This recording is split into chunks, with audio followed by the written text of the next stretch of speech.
Oh, how are you today in your pretty blue sweater? I'm just lovely. How are you? Just lovely. What a fun time of year it is. Yeah. NCAA tournament time. I The mean, fun March starts. Madness. When's the fun start? The fun starts Saturday. Right after the show. Yeah, and it's a long time getting here. That's the funny part about this time of the year is you start practice October 15th, and the NCAA tournament seems like a long way away, and you don't even talk about it. And after 5 months of playing, the Selection Sunday show comes on, and then in the blink of an eye, it's gone. And you're sitting there like April 1st or 2nd, like staring at the wall going, oh my God, what happened? Or, hey, we won a national championship. It's just unbelievable how fast it goes. Selection Sunday, were you surprised by what you saw? No, I don't think. There's always surprises in the field, but as far as we were concerned, I don't think there was any surprises. I mean, everybody talked about we might get Hartford, which, the committee probably thought, hey, wouldn't that be cute, to have Hartford play at Connecticut. But I think their conference was rated a little bit ahead of St. Francis Conference. We weren't sure whether we'd be in the East or whether we'd be in the Mid-East. So, you go in with a little bit of, a few uncertainties, but you're not quite sure. And then when it comes out, you're like shocked at some of the teams, or you're like, yeah, that makes sense. And for the most part this year, everything kind of makes sense, but there's still a couple that make you scratch your head and say, hard to explain, like what's the RPI, what's the schedule strength, what's all this. They give you all these different formulas, and then you look at the brackets and you go, well, that doesn't seem to make sense. If you remember last year, us and Notre Dame were pretty much, 1, 2, Tennessee 3 all year long. And then they said, well, Notre Dame had a better regular season than Connecticut, so we seeded them higher, even though we beat them in the tournament. This year, Tennessee had a lot better regular season than Vanderbilt. Vanderbilt wins in the tournament, and they put Tennessee behind Vanderbilt. So, some years the regular season's important, some years the tournament's important. You just don't know what's going on anymore. Well, we will get into the NCAA tournament in depth. I do want to touch a little bit upon the Big East, because our last show was just before the Big East tournament, and you don't want to say a foregone conclusion, but you guys went down there and you took care of business, and you came away with, is it your ninth? Or your ninth consecutive Big East tournament championship, which is, I think for a lot of the fans it may seem sort of humdrum, but that's an amazing accomplishment. It didn't dawn on me until afterwards when somebody said, that's 9 in a row. And I thought, yeah, well, we have the best players. But then I thought, some years we won when we didn't have the best players. And you say, well, geez, that's the 3rd straight. Boy, that's a lot. Well, boy, we've won 4 straight. Well, that's a lot. And then 4 more. That's 8 is a lot. 9. So that means like 2 consecutive classes that have come in. They all won 4 years in a row. And I'm happy for those kids, And that's when everybody says, doesn't it get boring, ho-hum, 9 in a row. Well, for me, it's 9 in a row, and the coaching staff. But for Ashley Valley, this is her first. So, for this particular sophomore class, D and Jessica and AB and those guys, this is only 2 for them. So you have to kind of appreciate and enjoy it for them, as opposed to saying, well, geez, it's 9 in a row, it's boring. It's never boring. Well, going into that Big East final, we have some of the highlights from that final game. You're looking like Mary Madeline there, the woman who does the, CNN, I think. There you go. That's one thing we did really well down at Rutgers. We had gotten away from that a little bit, but we put the ball in the post much more often. We had a much better inside-outside kind of a game. Sometimes we rely too much on just perimeter play and shooting the jump shot. And one of the things I think that made our shooting percentage so high was plays like this. I know everybody talked about the first 2 games. We shot a really high percentage. a lot of it had to do with where we were getting our shots from. You know, really high percentage shots. And when you have really good players taking high percentage shots, hard not to shoot a high percentage, you know? It's pretty profound. That's not a high percentage shot, but when you're the best guard in the country, that is a high percentage shot, I guess. I don't know. Here's another high percentage shot, you know, a little 360. So, you know, you go down there and you hope that, you know, you play well, and I think we exceeded our expectations. Now you got Coach of the Year in the Big East, which I was a little bit surprised that you got it. Were you? No. Generally speaking, when we win every game, I get it. So, you know, the fact that we won every game, I wasn't surprised. Although, what's funny is those are not the years you deserve it. You know? Yeah. The years that I've won it, where we won every game, I mean, you know, Alyssa, my daughter, could have probably come to practice every day.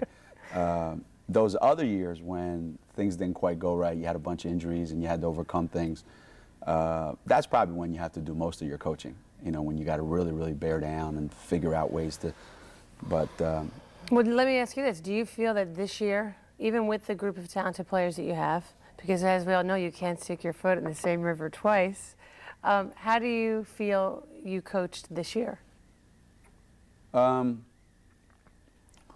just in case, you know, President Austin and Lou are watching, I worked 20 hours a day, every day for 6 months to put this team together. But the reality of it is our players are experienced. They've been there before. They know what to expect. My job and our coaching staff's job was just to go out every day and try to make sure that every day we got a little bit better and that we didn't just rely on our talents. So it wasn't so much coaching situations and crisis and plugging people in and out like last year, you know, where guys are getting hurt, people are missing. This year was more of just managing the growth of the team. You know, it's not as exciting, but in some ways it's a little more challenging. And why isn't it as exciting? Because all you're doing is what's expected of you.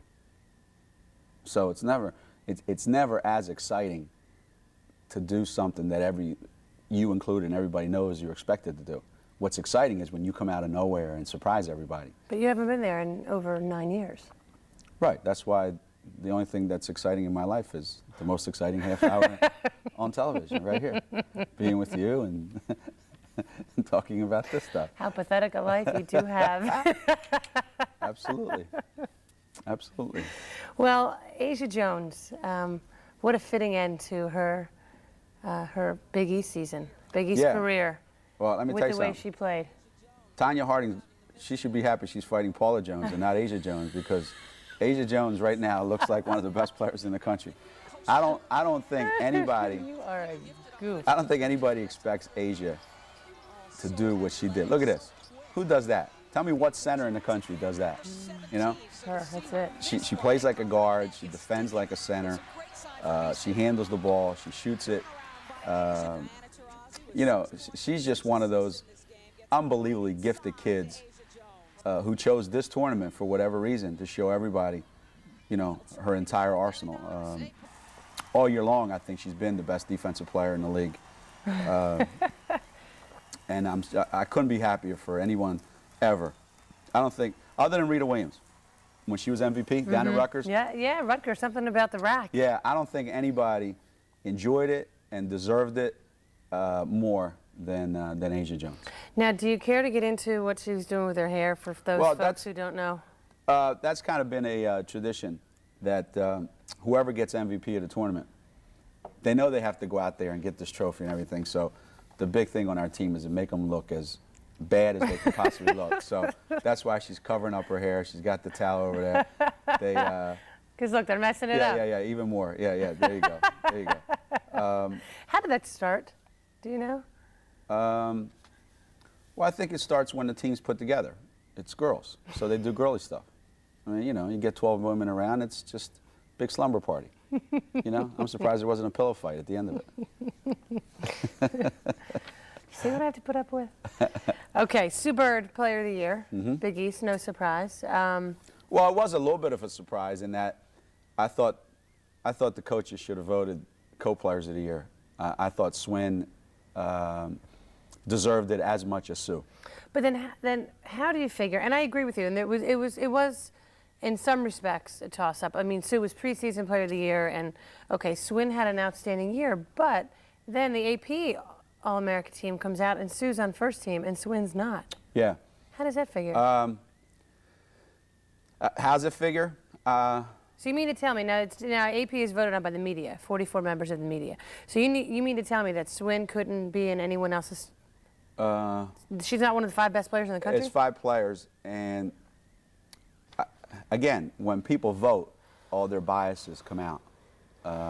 And a lot of writers vote regionally. A lot of writers are going to say, well, you know, we'll give it to Sue Bird. She's the player of the year, or she's the first team player, AP first team All-American. And we don't want to give too much. You know, we got to reward some of the other kids on the other teams.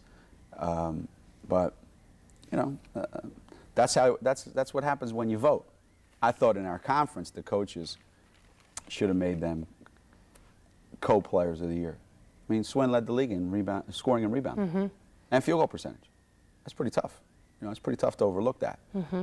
So even though Sue was preseason player of the year and had a player of the year type season, I think they should have rewarded Swin also.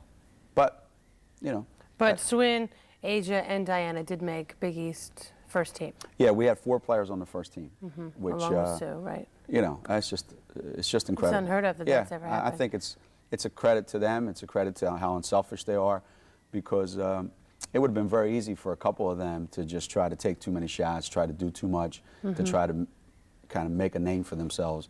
Instead, they just care about winning, and as a result, you know, all 4 of them. And then Tamika made third team. So all 5 of them, in their own way, got rewarded. Okay, now let's get to the NCAA tournament, which unfortunately we do not have the brackets to show you folks. We'll have to just talk them through. Are you all the number 1 seeds? You got the number 1 seed in Mid-East. Vandy got it the Midwest. Duke in the East, and Oklahoma in the West. Any surprises there? You mentioned the Vanderbilt thing. Vanderbilt, I think. And you know, Jim Foster is one of my best friends. So I was surprised that they got a number 1 seed, and that's not to say they didn't deserve it, but based on strength of schedule, RPI, regular season, and all that, Tennessee probably had all those things going for them. Yeah, they had the number 1 RPI in the country, Tennessee did. Yeah. And are you surprised that they put 2 teams from the SEC in the same bracket? Well, once you make Vanderbilt number 4, now you have no choice. The fourth number 1, you mean? Yeah. Okay. Yeah. Once you make Vanderbilt number 4, which, you know, whether that's right or wrong, now you have to make Tennessee number 5. Yeah. See? You couldn't make Tennessee number 6 and put them somewhere else, because then it would be unfair. So if you're saying that Vanderbilt's number 4, then they have to get the number 1 2 seed, right, which is who they got. Okay. So you can't avoid that then. Okay. Let's look a little bit at the Mid-East region. I know a lot of folks thought that you might end up in the East. Do you think it's right or wrong that Duke stayed number 1 in the East? Well, again, I don't know what their RPI is. I don't know. I don't think their conference was rated as high. I mean, everybody talks about it. They only got 4 teams in. You know, we got 5. So again, it's still a little too regional. But that's the direction everything is going. Even the men are doing it. I mean, you know, they're bringing teams as close to home as possible in the first 2 rounds. And let's be honest, I think that this committee or whomever, they know how unbelievable your fans are. Your fans will travel out to Milwaukee. Yeah. I mean, a lot of them had tickets, I think, to Greensboro. Yeah. But you know, what are you going to do? The common knowledge is if you're number 1 team in the East, you should be in the East Regional. Well, we're the number 1 team in the East, but we're going out to Milwaukee. They decided to keep Duke close to home, and that's okay. That's okay.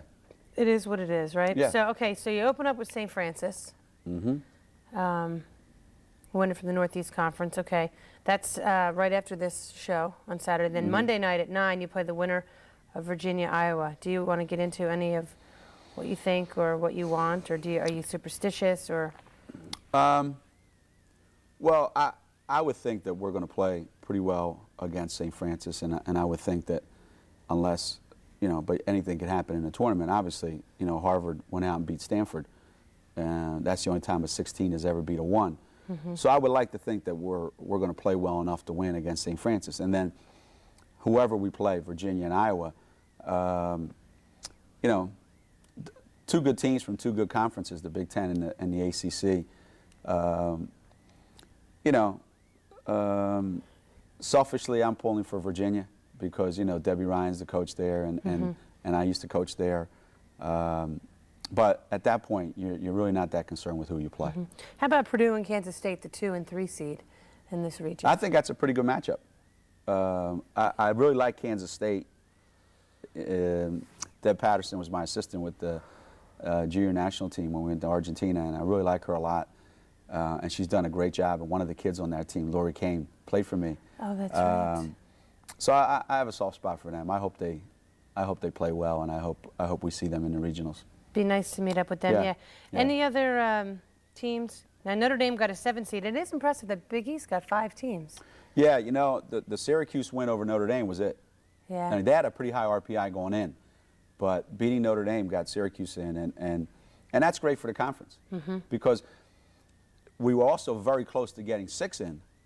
Miami or Virginia Tech were really, really close. And then Virginia Tech went on. Well, the way Virginia Tech finished was Skitters, unfortunate. yeah. Yeah, was unfortunate. All right, now I know you don't like to do this typically. Pick one team from each region. All right. What are my choices? Okay, UConn, I'm assuming you're going to say, is the team from the Mideast region. The Midwest, Vandy's the 1, Tennessee's the 2, Iowa State's the 3, and North Carolina's the 4. I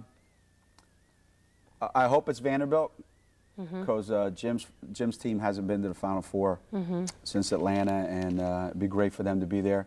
Selfishly, I hope it's Iowa State because my guys lost to them when they were freshmen. Yeah. And I think they'd love another shot at them if we get that far. Nice. Tennessee's going to be hard to beat in that region. Okay, now the East. It's Duke is number 1, Baylor 2, South Carolina 3, and Texas is the 4 seed. Babs, watch out for Louisiana Tech in that region. They're a 5 seed, and they're going to sneak up on everybody. You got to remember now, they got everybody back from last year's team that went to the Final 8. So they're experienced, and they're tough, and they're talented, and I wouldn't be surprised if they come out of there. All right. In the West, Oklahoma's the 1, Stanford is the 2, Colorado the 3, Texas Tech the 4. That's going to be really interesting. I think Oklahoma is really, really tough to beat. They're really, really a good team, and I also think that Stanford being close to home might have a little bit of an advantage, but I like Oklahoma coming out of that region. Well, how about Oklahoma's first-round matchup against the University of Hartford? Rosati, our congratulations out to her. What an unbelievable win they had over Vermont. It's amazing, a small state like ours, and we've got 4 teams going to the tournament, Central men and our UConn men and Hartford and us. And, they don't get a lot of attention during the year, so it's really great that Hartford and Central have an opportunity to enjoy all this. And Jen's team didn't play real well during the regular season, but turned it on when they had to turn it on at the end. And hopefully her kids now understand what she's been telling them all year long. They have the most talent in the league, and they have the ability. Like they have a chance to win in the NCAA tournament because their defense is really, really good. I just hope they can score enough points because it's unfortunate they got Oklahoma because Oklahoma puts up a ton of points. Yeah, they do. Oklahoma is tough. Yeah. And also our congratulations, as you said, out to Howie Dickerman and the Central Blue Devils. You went to that game. Yeah. How would you have described that one? They're going to Pittsburgh, and let me tell you, if Brandon Knight isn't playing, if his injury that he got against Connecticut is still bothering him, you got 2 teams out there that it's going to be like a war out there, man. Because Central, they really D it up. Pittsburgh plays defense unbelievably well, so that whoever comes out of that game might not be able to play in the next game. Well, hey, hats off to Jim Calhoun and the men. I was at that final game, and it was as exciting an arena. One thing I noticed about our men, which I think is really, really unbelievably impressive. This is a group that didn't have any tournament experience, and they went through that tournament and handled every situation. Every time the game got tight, they made a huge shot. Okay, and every time they had to get a stop in the last 2 minutes, they got one, which, you know, for a lot of young kids that they have on the team, that's pretty amazing. Yeah. They deserve all the credit in the world. Absolutely. So good time for the state of Connecticut right now. I just have to, this is today's paper. Jeff Goldberg and Louis Riley did a lot of great stories. This just cracks me up. The way that UConn women's basketball team is stockpiling talent these days is getting to be obscene. Some guy... Yeah, it was a letter to the editor a little while back. How That's probably the same guy. insane a comment is that? Well, you know... That's like saying, you know what, you work... That's the same guy that probably has stock in the company that's getting their brains beat in by Microsoft all the time and figures, let's sue Microsoft because they're too good. You know, you can't back up. Right. I want you to be mediocre this year. How about that? I mean, that's absurd. Yeah. Right now, you know, the game is at a place where everybody wants to play at the best schools. You know, it's up to everybody else now to figure out a way to get some good players to go to their school. Does the game suffer because of that initially? Yeah. You know, that's absolutely true. But that shouldn't take away from how good we are. So it's like, enjoy this because it's really good. Overlook the fact that, you know, yeah, some of the other parts of it are not very good. But we got to wait for it to catch up. Yeah, that's like that comment that people said when Jordan was still playing. Oh, I'm sick of the Bulls winning. And yeah. Well, how can you make a comment like that? I mean, because you know, 9 Big East championships in a row, 2 national championships. To keep winning, anyone can do it one time, but to keep doing it time and time again, I think is the most impressive thing that anyone can do. It's like, you know, North Carolina women in soccer. Yeah. The thing is, I grew up in Philadelphia, you know, so I'm a big Phillies fan, and we have exactly 2 World Series championships. And you know what? I used to hate the Yankees. And I moved up here and I became a Red Sox fan, and I hated the Yankees even more. Well, in the last 6 or 7 years, I love the Yankees. Because they win all the time. So now, do we call you a bandwagoner? No. They win all the time, and that's why people hate them. Yeah. They win all the time. But you know what? You got to admire the fact that they do what it takes to win all the time. So, you know, it's not as easy as people think. And when you win all the time, people don't like you. Right. Now, I know it's different because everybody likes me. But I was just going to say, you know that very well, because there's a lot of people in women's basketball, particularly, that don't like you. Well, it's only because they know me. People are always shocked when they ask me, how is he? And I said, he's really a great guy. Really? They're always shocked by this. So. Yeah, so is my wife. Well, thank you very much. We don't have time for questions. I'm sorry, we're out of time. The St. Francis UConn game is coming up. Enjoy, and enjoy March Madness. See ya.